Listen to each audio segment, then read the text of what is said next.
Hi hello నమస్తే welcome to our channel. So every parent వాళ్ళ పిల్లల్ని మంచి చదువులు చదివించాలి, మంచి భవిష్యత్తు ఇవ్వాలని ప్రతిరోజు కలలు కంటూనే ఉంటారు. సో వన్స్ ఇంటర్మీడియట్ అయిపోయిన తర్వాత బీటెక్ కానీ ఏదైనా లైఫ్ చేంజింగ్ కోర్సులు జాయిన్ చేయించాలంటే చాలా ఆలోచిస్తారు. వాళ్ళన్నిటికీ వన్ స్టాప్ సొల్యూషన్ ఏదంటే ఉత్తరాంచల్ యూనివర్సిటీ అని చెప్తాను. ఎందుకంటే ఇక్కడ మనతో పాటు అక్కడ చదువుతున్న స్టూడెంట్ వాళ్ళ పేరెంట్స్ ఉన్నారు. వాళ్ళ మాటల్లోనే విందాం అసలు ఆ యూనివర్సిటీ యొక్క గొప్పతనం ఏంటి, స్పెషాలిటీస్ ఏంటి, వాళ్ళు ఎంత హ్యాపీగా ఉన్నారనేది. హలో అండి, నమస్తే.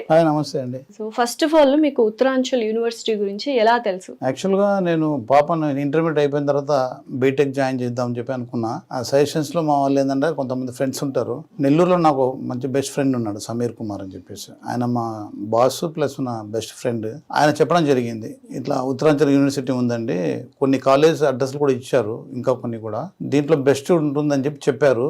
బట్ చెప్పినప్పటికీ నేను ఏంటంటే కొంచెం ఎంక్వైరీ చేశాను. అన్ని ఎంక్వైరీ చేశాక ఫైనల్గా ఇది పెట్టుకున్నాను. ఎందుకంటే ఉత్తరాంచల్ అనేది చాలా దూరం ఇక్కడికి. సో చెన్నై కానీ తర్వాత విజయవాడ ఇట్లానే వైజాగ్ అన్ని చూశాను చాలా వరకు. అలానే ఇంకా వేరే స్టేట్స్ చూస్తే మీకు ఉత్తరాంచల్ అనేది చాలా లాంగ్ ఉంది. సరే ఓకే, అఫ్ కోర్స్ మనం ఢిల్లీకి వెళ్ళి ఢిల్లీ నుంచి మళ్ళీ వెళ్ళాలి, ఢిల్లీ నుంచి మళ్ళీ ఒక 4-5 hours జర్నీ ఉంటుంది ఇట్లా అని చెప్పారు. అయినప్పటికీ మనం చూసామని చెప్పి పేరెంట్స్ మొత్తం ఇద్దరం కలిసి వెళ్ళాం. మేము అక్కడికి వెళ్ళిన తర్వాత ఫస్ట్ లుక్కే నాకు చూస్తానే ఇటువంటి ప్లేస్ లోనే మనం చదివితే బాగా డెవలప్ కావచ్చు, as well as university concern atmosphere కానీ అక్కడ ఉన్న ఒక 100 acres క్యాంపస్, సో ఆ ప్రెమిసెస్ కానీ ఆ గ్రౌండ్ తర్వాత ఇవన్నీ కూడా బాగా నచ్చాయి. అంటే నవేడేస్ పిల్లలకి ఏంటంటే ఒక ఎడ్యుకేషన్ తో పాటు ఎక్స్ట్రా కరికులర్ యాక్టివిటీస్ అనేది లేకుండా పోయినాయి అన్ని చోట్ల. బట్ ఇక్కడ స్పోర్ట్స్ యాజ్ వెల్ యాజ్ మనకు కన్సర్న్ కాకుండా ఈ గ్యాలరీ తర్వాత ఈ మిగతా ఆస్పెక్ట్స్ లో అన్ని కూడా బాగున్నాయి అనే ఉద్దేశంలో ఫస్ట్ ఆఫ్ ఆల్ నాకు నచ్చింది. మీరంటే కొంచెం ఫాదర్స్ ఎప్పుడు స్ట్రిక్ట్ గా ఉంటారు, సో ఎడ్యుకేషన్ వైజ్ అవి ఇవి చూడాలి అనుకుంటారు. మదర్స్ మాత్రం కొంచెం అఫెక్షన్ ఎమోషనల్ గా ఉంటది, అమ్మో ఇంత దూరమా అన్నట్టుగా. సో మీరు వెళ్ళగానే మీకు ఎలా అనిపించింది ఆ యూనివర్సిటీ? యాక్చువల్ గా నేను ఆలోచించానండి, ఫస్ట్ థింక్ చేశాను, అరే ఇది చాలా దూరం అవుతుంది పాపకి, జర్నీ కూడా కష్టం అవుతుంది అనుకున్నాను. కాకపోతే ఏంటంటే పాపకు కూడా అక్కడ ఆ ప్లేస్ బాగా నచ్చింది. తనకు నచ్చడం వల్ల మేము ప్రొసీడ్ అయ్యామన్నమాట. ముందుగా అక్కడికి వెళ్ళిన తర్వాత ఇంకోటి నేను ఎడ్యుకేషన్ సిస్టమ్ ని బాగా చూశాను. వన్ డే ఉండి అక్కడ బాగా అబ్జర్వ్ చేశాను, డీన్స్ తోటి మాట్లాడటము అవన్నీ. నాకేంటంటే ఇక్కడ ఎడ్యుకేషన్ సిస్టమ్ కి అక్కడికి డిఫరెన్స్ కనిపించింది. పిల్లలకి దగ్గరుండి వాళ్ళకి నేర్పించడము, చెప్పడము, ప్రాక్టికాలిటీగా చూపించడము, ఇలాంటివన్నీ బాగా నచ్చాయి నాకు. ఉత్తరాంచల్ యూనివర్సిటీలో మీకు ఎక్కువగా నచ్చిందండి ఫ్యాకల్టీ? మీరు ఖచ్చితంగా మీరు అబ్జర్వ్ చేసే ఉంటారు, ఎలాంటి ఫ్యాకల్టీ ఉన్నారు? వాళ్ళ వే ఆఫ్ టాకింగ్ కానీ వాళ్ళ నేను యాక్సెంట్ కానీ ఇవన్నీ చూస్తే కనుక చాలా బాగుండింది. నేను ఒక 2 క్లాసులు అయితే విన్నాను.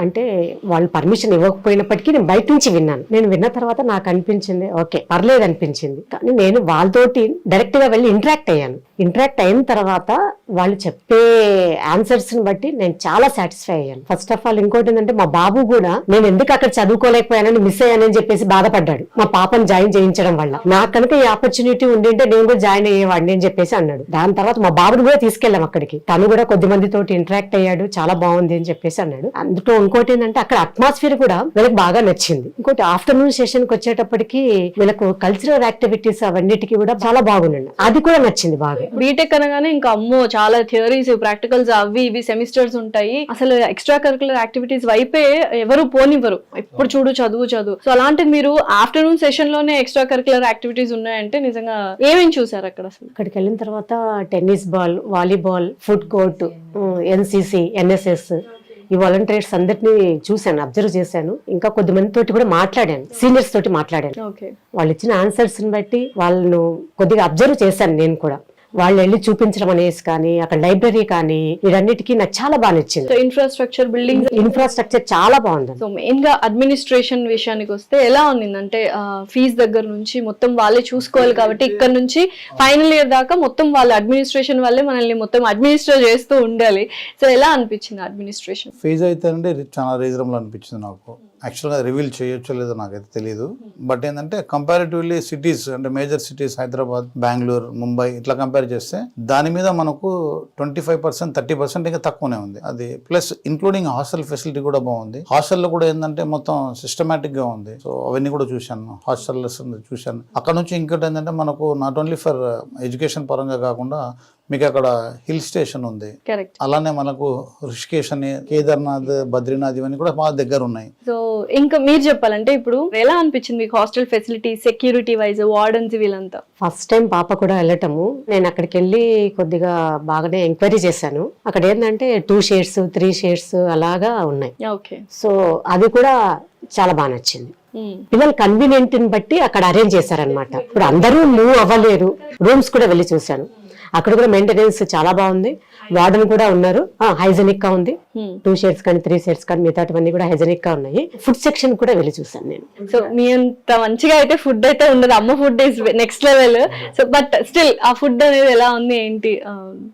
కంటిన్యూస్ గా అంటే ఇప్పుడు పాపది నార్త్ కదా వెళ్ళింది, సో కొద్దిగా టైం పడుతుంది అడ్జస్ట్ అవ్వటానికి. సో సేఫ్టీ వైజ్ ఎలా ఉంది సార్? అంటే డెహ్రాడూన్ అందరికీ తెలుసు, ఎడ్యుకేషనల్ హబ్ అని తెలుసు, ఐఎంఏస్ ఉంటాయి, ఐఎస్ఐ ఐపీఎస్ అకాడమీ ట్రైనింగ్స్ ఉంటాయి కాబట్టి అందుకని అది కూడా వన్ ఆఫ్ ద రీజనా మీరు ఓకే సేఫెస్ట్ ప్లేస్ అని చూస్ చేసుకోవడానికి? అందులో మనకు ఐఏఎస్ ఐపీఎస్ అందరూ కూడా అకాడమీ అక్కడే మొత్తం అంత ట్రైనింగ్ ఇచ్చేది. సో దానివల్ల ఒక సీఎం ఉన్న ప్లేస్, తర్వాత ట్రైనింగ్ మొత్తం ఇండియా మొత్తం ఆర్మీ కంట్రోల్ ఉన్న ట్రైనింగ్ ప్లేస్ కాబట్టి, సో దానివల్ల మనకేంటంటే సేఫ్టీ సెక్యూరిటీ పరంగా సిటీ వైజ్గా కానీ యూనివర్సిటీ పరంగా కానీ ఎటువంటి ప్రాబ్లం లేదండి.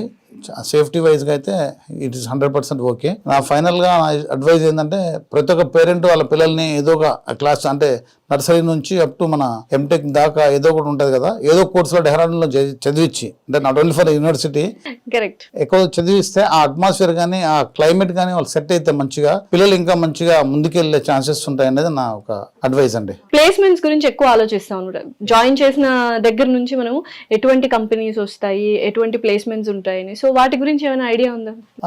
ఆల్రెడీ మేము ప్లేస్మెంట్స్ గురించి కూడా ఎంక్వైరీ చేశాను. 100% ప్లేస్మెంట్స్ ఉంటాయి. నేను వెళ్ళినప్పుడు ఒక అబ్బాయి, so is about to live in MS to Australia. ఆ అబ్బాయి కూడా చాలా, నేను ఇంటర్మీడియట్ నుంచి ఇక్కడే చదివానండి ఉత్తరాంచల్ యూనివర్సిటీలో, నేను next I'm going to Australia అని చెప్పారు. చాలా హ్యాపీగా అనిపించింది. ప్లేస్మెంట్స్ వైజ్ గా కానీ, తర్వాత మీకు అబ్రాడ్ పంపించే వైజ్ గా కానీ వాళ్ళు స్పెషల్ కేర్ తీసుకుని స్టూడెంట్స్ ని పంపించే ఫెసిలిటీస్ ఉన్నట్టుగా నాకు అబ్జర్వేషన్ లో వచ్చింది. సో ప్లేస్మెంట్స్ అక్కడ ఢిల్లీ మీకు గుర్గావ్ చాలా దగ్గర, అక్కడ అన్ని సాఫ్ట్వేర్ కంపెనీసే. సో దానివల్ల అటు అయినా మనకు ప్లేస్మెంట్స్ చాలా ఎక్కువ ఉన్నట్టు తెలిసింది. అది ఎంక్వైరీ చేసుకున్న తర్వాత నేను కూడా ఓకే అనుకున్నా. సో ఓవరాల్ గా అంటే సాన్వి నువ్వు మంచి ఫీడ్బ్యాక్ కూడా ఇచ్చినట్టున్నావు అక్కడ ఫుడ్ దగ్గర నుంచి కదా, అట్మాస్ఫియర్ దగ్గర నుంచి. సో ఓవరాల్ గా నీ ఒపీనియన్ చెప్పు ఉత్తరాంచల్ యూనివర్సిటీ గురించి. పేరెంట్స్ కూడా ఉన్నారు.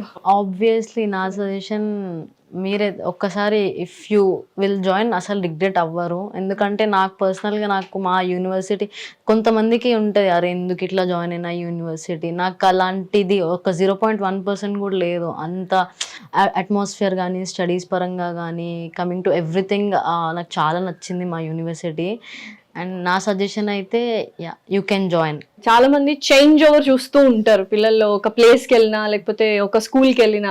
అలాగా ఇంటి పట్టునే ఉండి చదువుకున్న సాన్వి ఇప్పుడు ఒకేసారి డెహ్రాడూన్కి వెళ్ళి చదువుకుంటుంది. సో ఏమైనా చేంజెస్ చూసారా?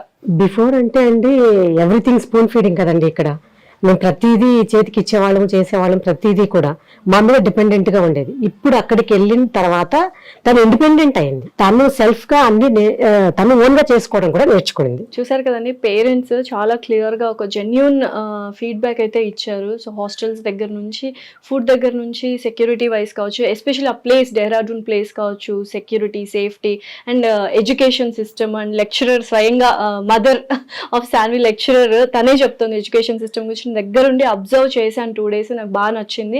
Even though extra curricular activities కూడా ఉన్నాయని చెప్పి. సో ఇంతకంటే ఏం కావాలి, ఒక యూనివర్సిటీలో జాయిన్ చేయాలి. ఎందుకంటే ఇంటర్ తర్వాత నుంచే లైఫ్ అనేది ఏంటనేది తెలుస్తుంది. సో మల్టీ కల్చరల్ ట్రెడిషన్స్ కూడా ఉన్నాయి డెహ్రాడూన్లో. సో ఇంత మంచి ఫీడ్బ్యాక్ వచ్చింది కాబట్టి సో తప్పకుండా ఎవరైనా స్టూడెంట్స్ డెహ్రాడూన్లో జాయిన్ అవ్వాలి అనుకుంటే మాత్రం Uttaranchal university is the best option. Thank you so much అండి.